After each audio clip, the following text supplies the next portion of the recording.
NTR college of engineering and technology Palvancha అడ్మిషన్లు జరుగుతున్నవి. ఇందాక మీరు అన్నట్టుగా చూస్తే పెళ్ళికి ముందు కూడా అంటే జాతకాల కోసము ఏదో పరంగా పేర్లో మార్పులు కూడా చేస్తూ ఉంటారు. వీళ్ళ పరిస్థితి ఎలా ఉంటుంది? అదేనమ్మా, చాలా మందికి తెలిసినంత వరకు కూడా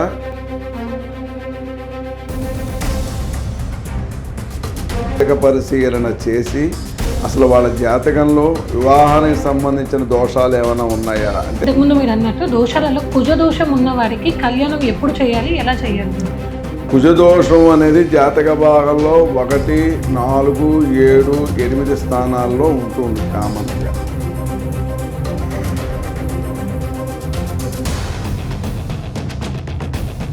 కానీ 7, 8 స్థానాలు ఆడవాళ్ళకున్నా మగవాళ్ళకున్నా చాలా జాగ్రత్తగా పరీక్షలు చేసుకోవాలి. కళ్యాణం తర్వాత దైవ కళ్యాణం అనేది ఖచ్చితంగా చేస్తే మీరు అలా ఎవరికైనా సరే అలా ఉన్న వాళ్ళని కూడా నేను చూశాను, మీకు నా అనుభవంతో చెబుతున్నాను, మీరు అలా కనుక చెయ్యండి. ఏదైనా భాగంలో ఏదైనా చిన్న చిన్న మైనర్ ఇబ్బందులు ఉన్నా సరే ఆ స్వామివారి ముందు మన ఆయన పాదాల ముందు పెట్టేస్తున్నాం. కుజ దోషంలో కళ్యాణం అయితే మరి వాళ్ళకి రెమెడీ ఏమైనా ఉందా? ఖచ్చితంగా ఉంటుందమ్మా. ముందు అసలు కుజదోషం ఉన్న వాళ్ళు చేయాల్సింది ఏంటి అంటే సుబ్రహ్మణ్యేశ్వర స్వామి వారికి చేసుకోవాలి. నమస్తే, welcome to Suman TV Kothagudem. వివాహం అనేది ప్రతి ఒక్కరి జీవితంలో ఎంతో ముఖ్యమైన ఘట్టం. వివాహంలో ఒకరికొకరు కడవరికి కలిసి ఉండాలి అని చేసుకునే ఒక భాష. కానీ ఈ రోజులలో వివాహ వ్యవస్థలో ఎన్నో ఇబ్బందులు, వివాహం జరిగి సంవత్సరం కాకముందే విడిపోవడాలు లేదా ఒకరినొకరు చంపుకోవడాలు, ఇలాంటివన్నీ మనం ఈ రోజుల్లో తరచుగా చూస్తున్నాం. మరి వీటన్నిటికీ కారణం జాతక దోషాలేనా, జాతకంలో మార్పులేనా? దీని గురించి వివరించడానికి ఈరోజు స్టూడియోలో నాతో పాటు ఉన్నారు ప్రముఖ జ్యోతిష్య రత్న, రెమెడీ స్పెషలిస్ట్, అవార్డు గ్రహీత కొండపట్టి రామకృష్ణ శర్మ గారు. గురుగారు నమస్కారం అండి. జై శ్రీరామ్. శ్రీ మహాగణాధిపతయ నమః, సరస్వత్యే నమః, శ్రీ గురుభ్యో నమః. శ్రీ సీతారామ లక్ష్మణ భరత శత్రుఘ్న పరివార సమేత సువత్సలా సహిత శ్రీ ఆంజనేయ స్వామియే నమః. మాతృదేవో భవ, పితృదేవో భవ. గురుగారు, ఈ రోజులలో చూసినట్లయితే మనం ఎక్కువగా వివాహం జరిగిన 6 నెలలకి 3 నెలలకి కొన్ని అయితే కొన్ని రోజులలోనే విడిపోతున్నారు. లేదు అంటే మనం రీసెంట్గా కూడా చూడొచ్చు, భర్తని కూడా 2-3 చోట్ల చంపేయడం. సో వీటన్నిటికీ కూడా కారణాలు ఏంటి? జాతకంలో ఉన్న దోషాలేనా? చాలా మంచి ప్రశ్న వేసామమ్మా. ముందుగా ఈ సుమన్ కొత్తగూడెం ఛానల్ వీక్షిస్తున్న భక్తులందరికీ కూడా నేను నిత్యం అనుష్ఠానం చేస్తున్న ఆ సీతారామ లక్ష్మణ భరత శత్రుఘ్న పరివార సమేత సువత్సలా సహిత ఆంజనేయ స్వామివారు ఎల్లవేళలా కూడా వారికి వారి కుటుంబానికి శ్రీరామరక్షగా ఉండాలని కోరుకుంటూ, ఇలాంటి అవకాశం నాకు అందించిన మన యాజమాన్యం వారికి కూడా ప్రత్యేకమైన అభినందనలు తెలియజేస్తూ, మీరు అడిగిన దానిలో ప్రస్తుత కాలంలో రోజు కూడా మాకు ఈ జాతకం వివాహం మీద అందులో కూడా రకరకాలుగా అడుగుతూ ఉంటారు వివాహం గురించి. అసలు జాతకాలు కలవు ఒకటి, ఇంకోటి వయసు తారతమ్యం ఉండదు. అంటే అమ్మాయి కంటే కూడా అబ్బాయి చిన్నవాళ్ళైన వాళ్ళు కూడా కొంతమంది వస్తూ ఉంటారు, కుదురుతాయా అని. 2, ఇంకోటి ఏంటంటే అసలు వాళ్ళకి జాతకం కుదరకపోతే కుదిరేటట్టుగా ఏమైనా రాస్తారా అనేది ఇంకొకటి. ఇట్లాగా జరుగుతూ ఉంటుండే కాలం అని. ఏంటంటే వాళ్ళ ఆర్థిక పరిస్థితులు అవ్వచ్చు, లేదా అక్కడ ఉన్న కుటుంబ పరిస్థితులు అవ్వచ్చు. కానీ దానిని బేస్ చేసుకుంటూ మనం ఇలాంటి క్రియని పక్కకి కనుక మనం తప్పించినట్టయితే జీవితంలో వాళ్ళు కలిసి ఉండవలసిన 60-70 సంవత్సరాల జీవితం కాస్తా కూడా చాలా రకరకాలుగా అవుతూ ఉంటుంది. కొంతమందికి జాతకాలు కలవు కానీ కలిసే ఉంటారు, రైలు పట్టాలు. అంటే ఇప్పుడు ఇందాక మీరు అన్నట్టుగా చూస్తే పెళ్ళికి ముందు కూడా అంటే జాతకాల కోసము ఏదో పరంగా పేర్లో మార్పులు కూడా చేస్తూ ఉంటారు. వీళ్ళ పరిస్థితి ఎలా ఉంటుంది? అదేనమ్మా, చాలామందికి తెలిసినంత వరకు కూడా డేట్ ఆఫ్ బర్త్, టైము ఇవి కనుక ఉన్నట్టయితే చక్కగా జాతక పరిశీలన చేసి అసలు వాళ్ళ జాతకంలో వివాహానికి సంబంధించిన దోషాలు ఏమైనా ఉన్నాయా అంటే కుజదోషం, కాలసర్పదోషం, అంటే శుక్రుడు జీవితానికి సంబంధించిన గ్రహం, ఆయన ఏ స్థానంలో ఉన్నారు, చేసుకునేటప్పుడు ఆ వ్యక్తి యొక్క జాతకంలో ఏ దశ నడుస్తోంది, ఏ అంతర్దశ నడుస్తోంది, అది ఎలాంటి స్థితిలో ఉందో కూడా పరిశీలించాలి. ఉదాహరణకి ఏంటంటే జాతకం చాలా బాగుంటుంది, ఇద్దరికి కలిసిపోతే 32 పాయింట్లు వచ్చినాయి బ్రహ్మాండం అంటారు. కానీ ఆ సమయంలో వాళ్ళకి ఏమవుతుందంటే ఏదో రాహు మహాదశో శని మహాదశో ఒకళ్ళకి నడుస్తూ ఉంటుంది. ఆ రాహుల అంతర్దశ కేతు ఏదో నడుస్తుంటుంది, ఒక 6 నెలలో 8 నెలల్లో ఉంటారు. ఆ సమయంలో ఏంటంటే జాతకరీత్యా మెయిన్ దే చూస్ చేసేస్తూ ఉంటారు. ఈ అంతర్దశ అయ్యేదాకా కూడా వాళ్ళ అండర్స్టాండింగ్స్ ఉండవు. ఒకటి ప్లస్ వివాహం అయిన తర్వాత మీరు చాలా వరకు చూస్తారు, మ్యారేజ్ అయిపోగానే వాడు ఫారెన్ వెళ్ళిపోతాడు, 6 నెలల దాకా రాడు. 2 మూడోది ఏంటంటే ఉద్యోగపరంగా ఇబ్బందులు పడుతూ ఉంటారు. 3 4వది ఏంటంటే ఆ కుటుంబంలో ఏదైనా వివాహమైన వెంబడే ఒక 1 మంత్లోనూ 2 మంత్స్లోనూ 6 మంత్స్లోనూ ఏదో ఒక అశుభాలు జరుగుతూ ఉంటాయి. అంటే ఇవన్నీ నమ్మకాన్ని బట్టి ఆధారపడి ఉంటాయి ఫస్ట్.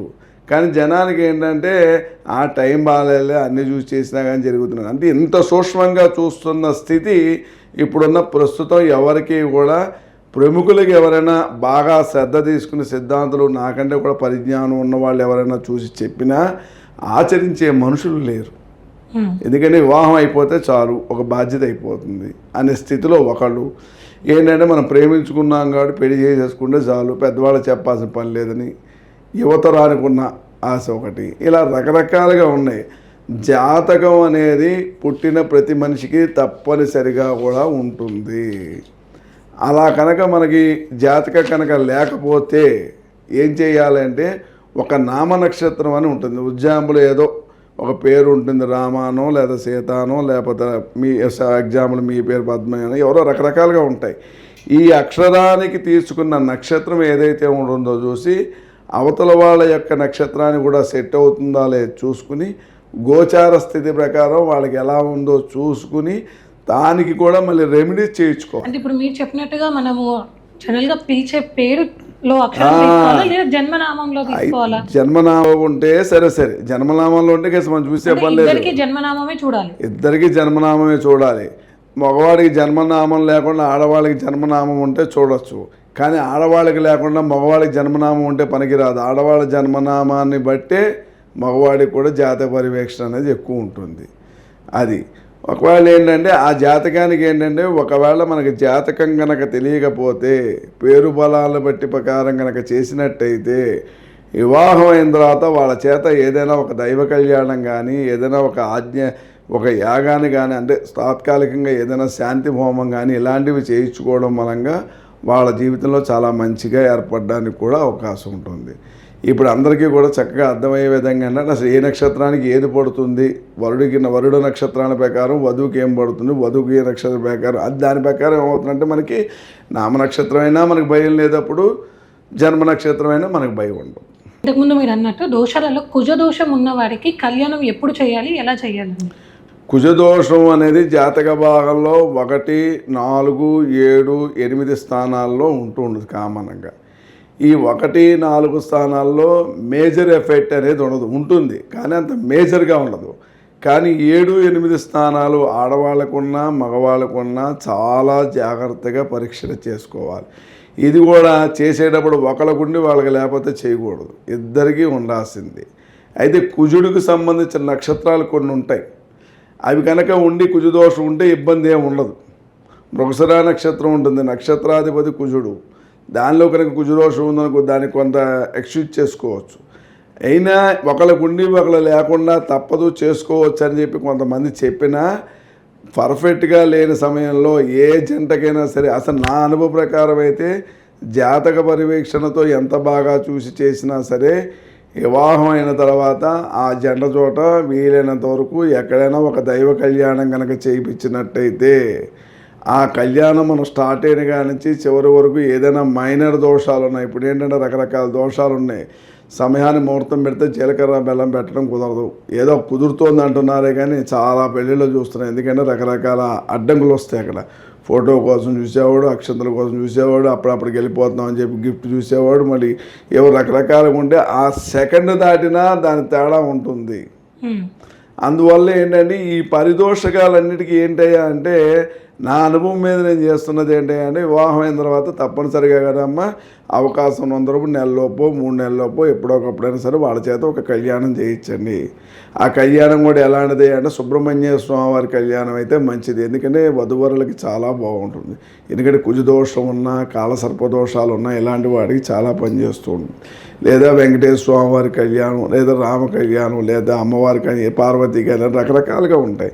ఒక దైవ కార్యక్రమం ఖచ్చితంగా చేయించుకోవాలి. అందుకనే వివాహ వ్యవస్థలో ఏమని చెప్పారో తెలుసా, వివాహం అయినంత వెంబడే వ్రతం చేయిస్తున్నారు. అందుకని సత్యనారాయణ స్వామి వారు వ్రతం చేయించేది ఎందుకంటే కూడా ఆ దంపతులిద్దరికీ కూడా మంచి బలం ఉండాలనే ఉద్దేశమే చేస్తాం కదా.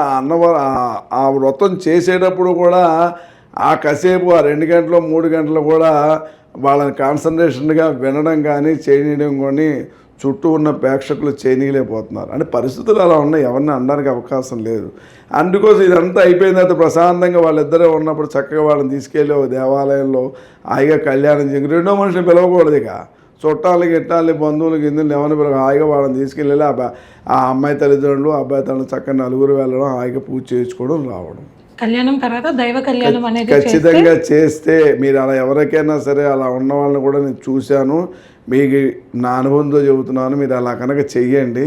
చేస్తే దానిలో వచ్చే రిజల్ట్ ఏంటంటే అప్పటిదాకా జాతకంలో ఏదైనా భాగంలో ఏదైనా చిన్న చిన్న మైనర్ ఇబ్బందులు ఉన్నా సరే ఆ స్వామివారి ముందు మనం ఆయన పాదాల ముందు పెట్టేస్తున్నాం. మనం వెళ్ళి ఆయన దాసోహం అంటున్నాం. అప్పుడు ఏం చేస్తాడంటే ఆ స్థితిని తప్పిస్తాడు. ఆ మేజర్ ఏదైతే స్థితి ఉందో తప్పిస్తారు.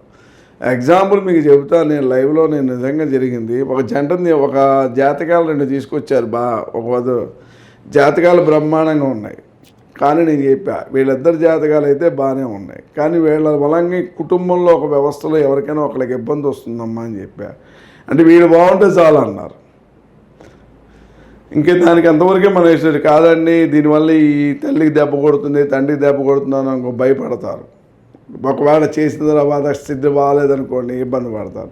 అలా చేసి ఈ కార్యక్రమాలు ఏం చేయకుండా ఎక్కడికో సరదాగా దేనికో వెళ్ళొచ్చారు. వస్తూ వస్తూ వాళ్ళకి ఒక చెడు జరిగింది. దానివల్ల కుటుంబంలో సభ్యులు ఒకళ్ళు ఇద్దరు వెళ్ళిపోయారు. ఇలాంటి రెగ్యులర్గా జరుగుతాయి. అంటే వాడు ఆయుష్ అయిపోయి వెళ్ళిపోయాడని ఒకడు అంటాడు. ఆ టైం బాగాలేదు. ఇవన్నీ కూడా మిక్స్ అవుతాయి. కారణం కుజదోషం అంటారా? కుజదోషం కాదు, వాళ్ళ జాతకంలో కలిసి జాతక ప్రభావం కలిస్తేనే మంచి జరుగుతుంది. ఒకటి కుజదోషం వల్ల ఏమవుతుందంటే కేవలం భార్యాభర్తలకే పనిచేస్తుంది. అంటే ఇప్పుడు మీరు అన్నట్టుగా కుజదోషం ఉంది, కళ్యాణానికి సమయం పడుతుంది, కర్మానుసారంగానే ఏదో ఆ సమయంలోనే కళ్యాణం జరగకూడదు. సమయం పడుతుంది అనే మాట అనకూడదు అక్కడ. మీరు అంటే కుజదోషం ఉంటే పెళ్లి లేట్ అవుతుంది. అలాంటప్పుడు ఏం చేయాల్సి ముందుగానే అమ్మాయి చేత చక్కగా కూడా ఇప్పుడు గోదాదేవి కళ్యాణం అని లేకపోతే పార్వతీ కళ్యాణం అని ముందు ఆడపిల్ల చేతే చేపిస్తాను. కొన్ని కాత్యాయని వ్రతాలని చేయిస్తున్నారు ఆడపిల్లకి. ఎందుకంటే ఆయుష్ బాగుండాలి, తర్వాతమో వివాహం చేసుకున్న దాంపత్య జీవితం బాగుండాలి, సంతాన స్థితి బాగుండాలని ముందు ఇప్పుడు తగ్గిపోయింది. పూర్వకాలంలో స్త్రీల చేత అయితే మెచ్చురైన కాడి నుంచి వాళ్ళ చేత అన్ని వ్రతాలు నోములు చిన్నపిల్లల దగ్గర నుంచి కూడా నేర్పించేవాడు. సరే కాలమాన స్థితి మారింది కాబట్టి మనం ఎప్పుడైనా సరే కుజదోషం ఉందనుకోమ్మా, కుజదోషం ఉన్న అబ్బాయినే తీసుకొచ్చేయాలి. లేదా అబ్బాయికి ఉంటే అమ్మాయికే ఉన్న అమ్మాయిని చేయాలి. ఒకవేళ ఇది కుజదోషం ఉన్నా పర్వాలేదు, ఈ అబ్బాయిని చేసుకోవచ్చు. ఎందుకంటే నక్షత్రాధిపతి కుజుడే కాబట్టి, లగ్నాధిపతి కుజుడే కాబట్టి, రాశాధిపతి కుజుడే కాబట్టి కొంతమంది మాలాంటి వాళ్ళు ఏంటంటే వ్యవస్థని మార్చడం కోసం, కొంత వాళ్ళల్లో నాలెడ్జి పెంచడం కోసం అని కొన్ని వాటిని మారుస్తున్నారు. అలాంటి వాళ్ళకి కూడా ఏమవుతుందో తర్వాత ఇబ్బందులు పడుతున్నారు. కాబట్టి నా పరిజ్ఞానంతో నేను చేసింది అంటే వివాహం నా దగ్గర కనుక చూస్తే అది ఇప్పుడు చెప్పాను కదా మీకు, అంతర్దశ బాగుండకపోయినా దశ బాగుండకపోయినా లేకపోతే చేసే టైంలో ముహూర్తం 7 గంటల 5 నిమిషాలు చదువుతాడు, 7, 10, 12 నిమిషాలు. ఓ టైము 7:05 ఉంటుంది, ఓ టైము 7:10 ఉంటుంది, ఓ టైము 7:03 ఉంటుంది. ఎవరు టైం తీసుకుంటాడు అక్కడ? అందుకని మేమేం చేస్తామంటే పురోహితుడు టైం తీసుకోండి అంటాం. ఎందుకంటే చేసేది ఆయన, మంత్రం ఆయన, శాస్త్రం ఆయన, అన్నీ ఆయన చేస్తాడు. లేదు నమ్మకం ఉన్న వ్యక్తి ఉంటే అక్కడ కూర్చోబెట్టండి. ఇక అంతే. ఇంకా 4 డిస్కల్ చేయడానికి వీలు లేదు. కుజదోషంలో కళ్యాణం అయితే మరి వాళ్ళకి రెమెడీ ఏమైనా ఉందా? ఖచ్చితంగా ఉంటుందమ్మా. ముందు అసలు కుజదోషం ఉన్న వాళ్ళు చేయాల్సింది ఏంటి అంటే సుబ్రహ్మణ్యేశ్వర స్వామి వారికి చేసుకోవాలి. అంటే జంట నాగులని ఉంటాయి, శివాలయంలో ఉంటాయి జంట నాగులని. చక్కగా ప్రతి మంగళవారం కూడా 7 మంగళవారాలు చక్కగా దేవాలయానికి వెళ్ళి అమ్మాయి అయినా పర్వాలేదు, అబ్బాయి అయినా పర్వాలేదు. అబ్బాయి అయితే అబ్బాయితో పాటు తల్లి వెళ్ళాలి, అమ్మాయి అయినా తల్లి వెళ్ళాలి. చక్కగా వెళ్ళి అక్కడ చక్కగా ఆవు నెయ్యితో కానీ నువ్వుల నూనెతో కానీ చక్కగా దీపారాధన చేసి 2 పళ్ళు నైవేద్యం పెట్టి అవకాశం ఉండి మనకి పంతులు గారు పురోహితులు కనుక అక్కడ అనుకూలంగా ఉంటే సుబ్రహ్మణ్య స్వామి వారికి అభిషేకం చేయించుకోవాలి. పాలతోటో పంచామృతాలతో అభిషేకం చేయించుకుని చక్కగా ప్రదక్షిణాలు చేసి 9, 11, 21 ఎవరైతే ఈ దోషం ఉన్నవాళ్ళు చేసి ఆ ఒక్కరోజు కూడా పొద్దున పూట చక్కగా పళ్ళు పాలు తీసుకోవడం, మధ్యాహ్నం చక్కగా అల్పాహారం భోజనం చేయడం, అంటే మసాలాలు, నాన్ వెజిటేరియన్, వెల్లుల్లిపాయలు, ఉల్లిపాయలు కానీ, చెడు భోజనాలు కానీ, సమత భోజనాలు కానీ, పార్టీలు కానీ ఇలాంటి వాటికి దేనికి వెళ్ళకూడదు. కుటుంబంలోనే సాత్విక ఆహారం, వీలైనంత వరకు తరిగిన కూరలు కూడా తినకుండా ఉంటే మంచిది. తరిగిన కాయలు కానీ, యాపిల్స్గా ఉంది నోటితో కొరుకు తినేయచ్చు, జామకాయ ఉంది కొరుకు తినచ్చు. అంతేగాని కత్తిపీటతో కూడా చాకుతో కూడా వాడకూడదని ఒక శాస్త్రం. ఇట్లా 7 మంగళవారాలు మామూలుగా నార్మల్గా ఉన్నవాళ్ళు చేసుకుంటే వాళ్ళకి అవుతుంది. ఇంకా కొద్దిగా ఓపిక ఉంది అన్నవాళ్ళు ఏంటంటే చక్కగా సుబ్రహ్మణ్య స్వామి వారికి అభిషేకము, అష్టోత్తర నామాలకు సంబంధించిన పూజ, అవకాశం ఉంటే స్వామివారికి సాయంత్రం షష్ఠి కళ్యాణం అని ఉంటుంది, షణ్ముఖ కళ్యాణం. ఓపిక ఉన్న వాళ్ళు కళ్యాణం కూడా చేయించుకోవచ్చు. ఇది 2వ రెమెడీ. ఇంకా ఓపిక ఉన్న వాళ్ళు ఏంటంటే కాలసర్పదోషాలు కూడా కొంతమంది మిక్స్ అయి ఉంటాయి ఇందులోని కొంతమందికి.